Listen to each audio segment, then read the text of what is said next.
ജാനിക്കുട്ടിയും രാമനും നിൽക്കുന്നുണ്ട്.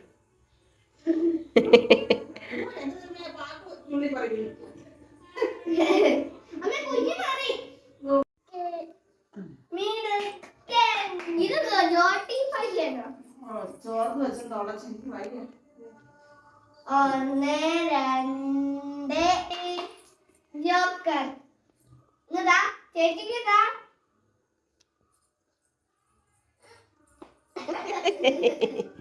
ആ മാമിച്ചതാ മാമിച്ച.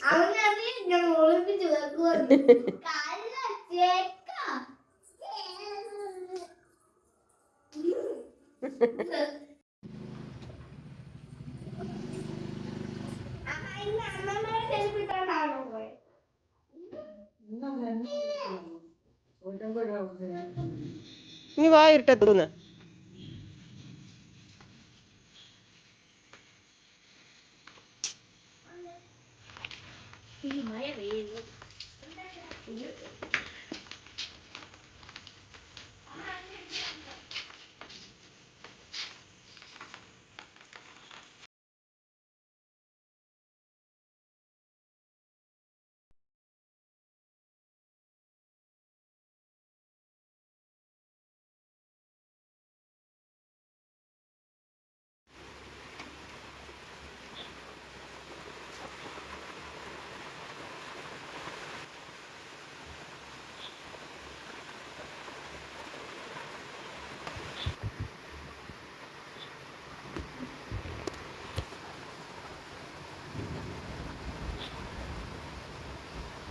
പ്രിയങ്ങളെ, അമ്മക്കിളിയുടെ കൊച്ചു കൊച്ചു വിശേഷങ്ങളിലേക്ക് എല്ലാവർക്കും സ്വാഗതം.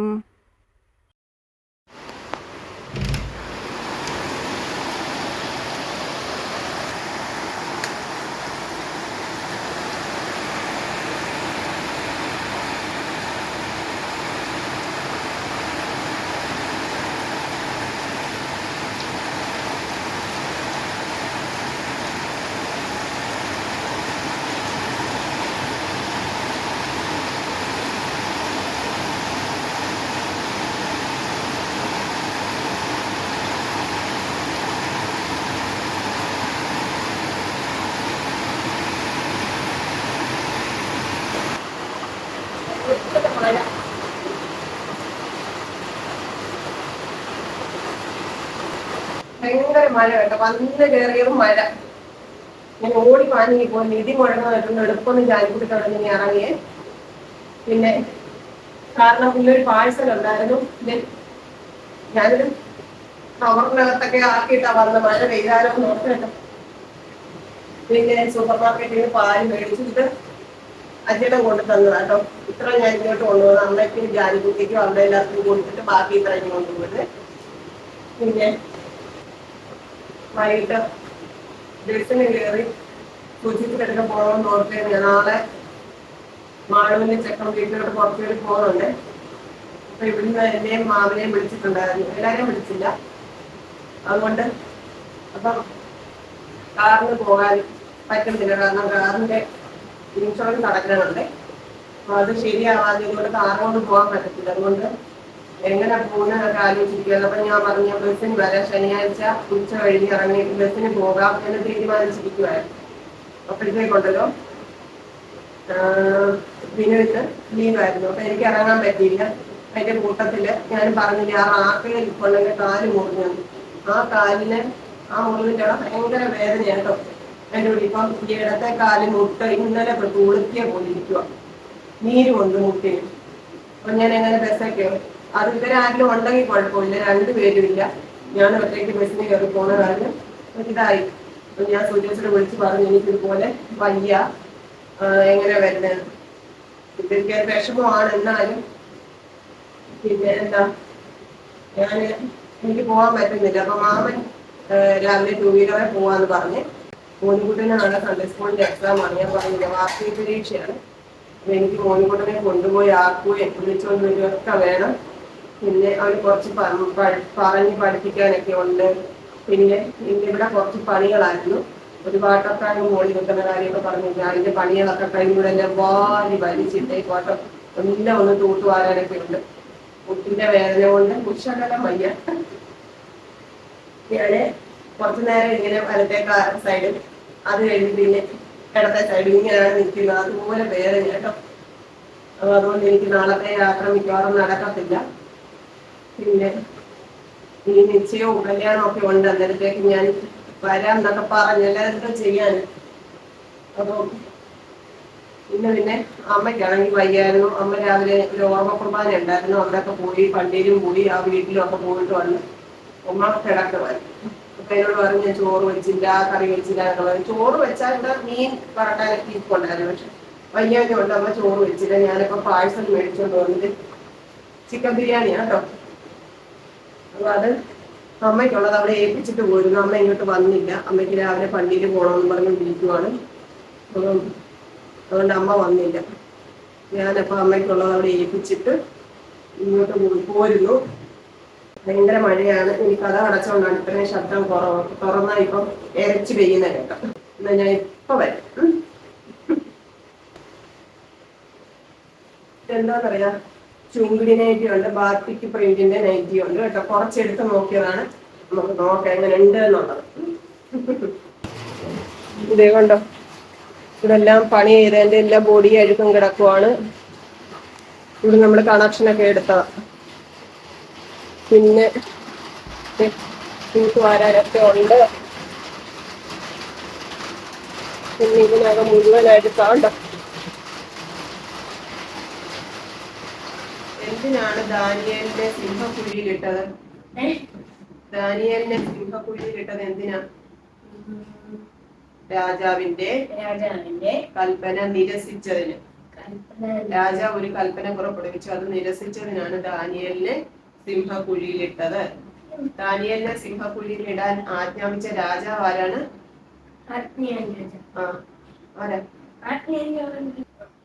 ദാനിയേലിനെ സിംഹക്കുഴിയിൽ ഇട്ടത് രാജാവിന്റെ കൽപ്പന നിരസിച്ചതിനാണ്. ആ രാജ നിരസിക്കുക എന്ന് പറഞ്ഞാൽ തള്ളിക്കളയുക, അനുസരിക്കാതിരിക്കുക കേട്ടോ. രാജാവിന്റെ കൽപ്പന അനുസരിക്കാതിരുന്നത് കൊണ്ടാണ് ദാനിയേലിനെ സിംഹക്കുഴിയിലിട്ടത്. അപ്പൊ ആ കൽപ്പന എന്തായിരുന്നു? 30 ദിവസം ദൈവത്തിനെ ആരാധിക്കരുത്, രാജാവിനെ ആരാധിക്കണം. അങ്ങനെ കൽപ്പന വെച്ചു. അത് ദാനിയേല് അനുസരിച്ചില്ല. അതിനാണ് ദാനിയേലിനെ സിംഹക്കുഴിയിലിട്ടത് കേട്ടോ. നമ്മൾ എത്ര നേരം പ്രാർത്ഥിക്കണമെന്നാണ് സഭ പറയുന്നത്? അല്ല അല്ല അല്ല, ഇതല്ലേ അറിയാവോ? 7 നേരം കേട്ടോ. 7 നേരം പ്രാർത്ഥിക്കണമെന്നാണ് സഭ നമ്മളോട് പറഞ്ഞിട്ടുള്ളത്. ഏതൊക്കെയാണെന്ന് അറിയാമോ? ലാസറിന് 2 സഹോദരിമാരുണ്ടായിരുന്നു, മാർത്തയും മറിയയും. 2 പ്രാവശ്യം മരിക്കുകയും 2 പ്രാവശ്യം അടക്കപ്പെടുകയും ചെയ്ത ആളാരാ? ലാസർ. യേശു വളരെ സ്നേഹിച്ച കുടുംബം ആരുടേതായിരുന്നു? ലാസറിന്റെ. എവിടെ വെച്ചാണ് യേശു കണ്ണീരൊഴുകി കരഞ്ഞത്?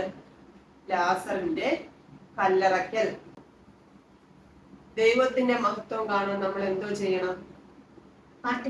ദൈവത്തിൽ വിശ്വസിക്കണം കേട്ടോ. യേശു അത്ഭുതം, ലാസറിനെ യേശു ഉയർപ്പിച്ചല്ലോ. ആ അത്ഭുതം പ്രവർത്തിക്കുന്നതിന് മുമ്പ് യേശു കല്ലറയ്ക്കൽ ചെന്ന് എന്തോ ചെയ്തു? കണ്ണീരൊഴുക്കി പ്രാർത്ഥിച്ചു. ലാസറിന്റെ ഭവനം എവിടായിരുന്നു? യെരുശലേമിനടുത്തുള്ള ബെഥാന്യ. യേശുവിനോട് സംസാരിക്കാനുള്ള മുഖാന്തരങ്ങൾ. യേശുവിനോട് നമുക്ക് സംസാരിക്കാൻ പറ്റും. എങ്ങനെ സംസാരിക്കാൻ പറ്റും? ധ്യാനിക്കുക കേട്ടോ. ആ വീട്ടിൽ എത്ര കൽപാത്രങ്ങൾ ഉണ്ടായിരുന്നു? പാത്രങ്ങളിൽ എന്ത് നിറയ്ക്കുവാനാ യേശു പറഞ്ഞു? അത് അത്ഭുതം ചെയ്യാൻ ആരാ യേശുവിനോട് പറഞ്ഞു? മാതാവ്.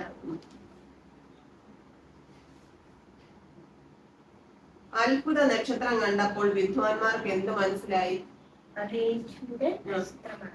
ഒരു രാജാവ് ജനിച്ചിരിക്കുന്നു. വിദ്വാൻമാര് അത്ഭുത നക്ഷത്രത്തെ നോക്കി വഴി നോക്കിയാണ് യേശു കുഞ്ഞിനെ കാണാൻ പോയത്. അപ്പൊ ആ നക്ഷത്രം ജനിച്ചപ്പോ അവർക്ക് എന്ത് മനസ്സിലായി? ഒരു രാജാവ് ജനിച്ചിരിക്കുന്നു. വഴിമതി അവരൊരു കൊട്ടാരത്തിൽ കയറി. യേശു കുഞ്ഞിനെ കാണാൻ വേണ്ടിട്ട് പോയ വഴിക്ക് അവരൊരു കൊട്ടാരത്തിൽ കയറി. ഏത് കൊട്ടാരത്തിലാണ്? ഹെറോദേസ് രാജാവിന്റെ കൊട്ടാരത്തിൽ. ദാവീദിന് പ്രത്യേകതകൾ ഉണ്ടായിരുന്നു. എന്തൊക്കെയാണെന്നറിയാമോ? സുന്ദരനായിരുന്നു, പവിഴ നിറമായിരുന്നു, മനോഹരമായ കണ്ണുകളായിരുന്നു, ദൈവഭക്തനായിരുന്നു. ഇനി പറഞ്ഞു. സുന്ദരനായിരുന്നു, ദൈവഭക്തനായിരുന്നു, കണ്ണ് സുന്ദരമായ കണ്ണുകളായിരുന്നു, നിറം എങ്ങനെയായിരുന്നു? വെള്ള. പവിഴ നിറമായിരുന്നു, മനോഹരമായ കണ്ണുകൾ ഉണ്ടായിരുന്നു, പിന്നെ ദൈവഭക്തനായിരുന്നു കേട്ടോ. ദാവീദിനുണ്ടായിരുന്ന കഴിവുകൾ എന്തൊക്കെയാ? കിന്നരം വായിക്കും, പാട്ടുപാടും, ആട്ടിടയനാണ്, രാജാവാണ് കേട്ടോ. ആട്ടിടയനായ ബാലൻ പിന്നീട് രാജാവായി. ദാവീദ് രാജാവായി. അപ്പൊ ദാവീദ് എന്തൊക്കെ കഴിവുകൾ ഉണ്ടായിരുന്നു? കിന്നരം വായിക്കുമായിരുന്നു, പാട്ട് പാടുമായിരുന്നു, പിന്നെ ആട്ടിടയനായിരുന്നു, പിന്നെ ആരായി? രാജാവായി. ഞാനല്ലേ ഈ വായലയ്ക്ക് നോക്കും, നീ എന്തോർക്കും? ഇസ്രായേലിലെ ആദ്യത്തെ രാജാവ് ശൗൽ കേട്ടോ. വിധവയുടെ അടുക്കൽ ക്ഷീണിച്ചു വന്ന പ്രവാചകന്റെ പേര്? വിധവയുടെ പക്കൽ എന്തൊക്കെ ഉണ്ടായിരുന്നു? ഇച്ചിരി മാവും അല്പം എണ്ണയും. പ്രവാചകൻ എന്തുവാ വിധവയോട് ചോദിച്ചത്? ഇച്ചിരി മാവും അല്പം എണ്ണയും തരുമോ? അല്ല, കുടിക്കുവാൻ ഒരു പാത്രം വെള്ളവും ഒരു കഷ്ണം അപ്പവും ചോദിച്ചു. പ്രവാചകൻ അവിടെ ചെന്ന് കുടിക്കാൻ ഒരു ഗ്ലാസ് വെള്ളവും ഒരു കഷ്ണം അപ്പവും ചോദിച്ചു. വിധവയുടെ കയ്യില് ഒരു പിടി മാവും അല്പം എണ്ണയുമാണ് ഉണ്ടായിരുന്നത് കേട്ടോ. അബ്രഹാമിന്റെ ഭാര്യയുടെ പേര്?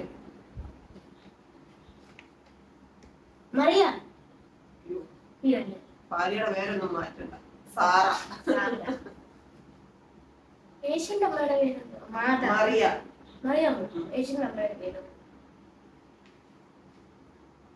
അബ്രഹാമിനും സാറയ്ക്കും, അബ്രഹാമിന്റെ ഭാര്യയുടെ പേരെന്തുവാ?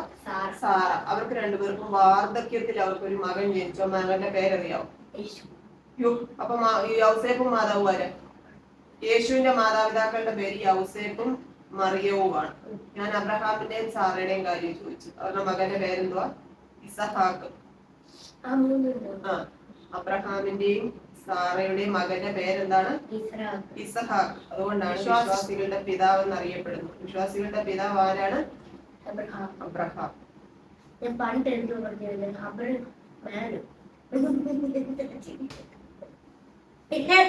മേലിൽ ജലപ്രളയം മൂലം ഭൂമി നശിപ്പിക്കില്ല എന്ന് ദൈവോടമ്പടി ചെയ്തു. അതിന്റെ അടയാളം എന്തുവാ? മഴവില്ല്. ദൈവം ആദ്യം സൃഷ്ടിച്ചത് എന്തുവാ? ആകാശവും ഭൂമിയും. ആദിമ മനുഷ്യരുടെ പേരെന്തുവാ?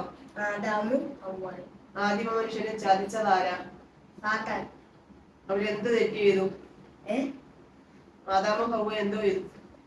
നടുവിൽ നിൽക്കുന്ന വിഷപഴം കൈക്കൊള്ളുന്ന യേശു പറഞ്ഞ് അവരെ അനുസരണക്കേട് കാണിച്ചു. ആദിമ മനുഷ്യനെ ദൈവം പാർപ്പിച്ച തോട്ടത്തിന്റെ പേര്? ദൈവം തന്റെ രൂപത്തിൽ സൃഷ്ടിച്ചതാരെയാ? മനുഷ്യനെ. ദൈവത്തിന്റെ രൂപമാണ് മനുഷ്യൻ കേട്ടോ. രാവിലെ ഒന്നുകൂടെ നോക്കാം.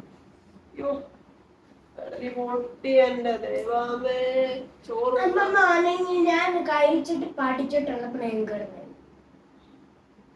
വരാത്താലും ഇപ്പൊ എന്തോ ചെയ്യാൻ? അമ്മമ്മയ്ക്ക് വയ്യ കിടക്കുവാന്ന് പറഞ്ഞു. ഇപ്പൊ എന്തോ ചെയ്യാൻ? അപ്പൊ അവർക്ക് കഴിക്കാം.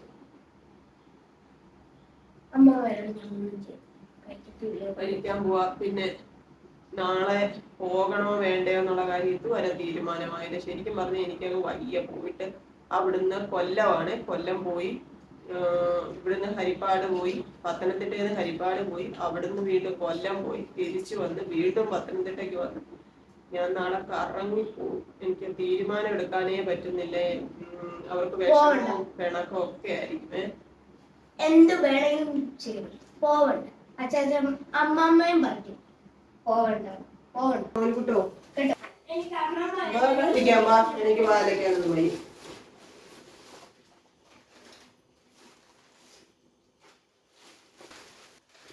കഴിക്കാൻ വെച്ചിട്ടുള്ളൂ. കുറച്ച് പായ്ക്ക് ചെയ്യാനായിട്ടുള്ള ഒന്നും ഇരുന്നില്ല. ഞാൻ മോളിക്കുട്ടനെ ഇതൊക്കെ ഒന്ന് പറഞ്ഞു കൊടുക്കാന്ന് വിചാരിച്ച അങ്ങോട്ട് ഇരുന്നു. ഫുള്ളും പഠിപ്പിച്ചു. നാളെ ഫുള്ളും പറയണം കേട്ടോ. പറഞ്ഞെന്തോ കിട്ടില്ല. പറഞ്ഞാൽ ജയിക്കും, അല്ലെങ്കിൽ വീണ്ടും 2ാം ക്ലാസ്സിൽ.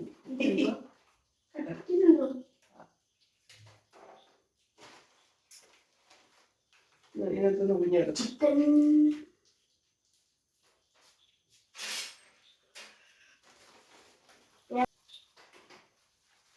കുറച്ച് മതി മതി മതി മതി. നാരങ്ങ അച്ചാറ് മതിയടാ കുഞ്ഞ, എനിക്ക് അത്ര മതി. എനിക്ക് ചാറ്